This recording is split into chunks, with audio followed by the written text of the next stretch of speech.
Meron din ditong mga sinaunang simbahan. Isa rito ang St. John the Evangelist Parish Church na itinayo noong 1881 at inspired by Romanesque and Renaissance architecture. Nasira ito noong World War II ngunit na-renovate naman noong 1948. At nagsisilbi pa rin bilang isa sa mga sagradong puntahan ng mga Katoliko sa Tanawan.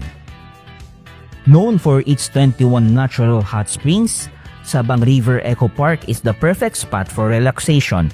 Wala itong entrance fee at may magandang view ng Taal Lake. At kung usapang pasyalan naman, Tanawan na something big, literally. Dito mo matatagpuan ng J. Castles Theme Park, the first and biggest immersive theme park in the Philippines, located here in Barangay Gonzales. Perfect for families, barkadas, and adventure seekers. J. Castles brings fairy tales, fantasy, and fun into life-size reality.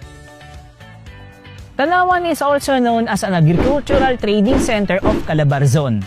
Ang mga produktong nagmumula sa Calabarzon and as far as the Mimaropa and Bicol regions are delivered here bago pa man ito makaabot sa mga public markets ng Metro Manila.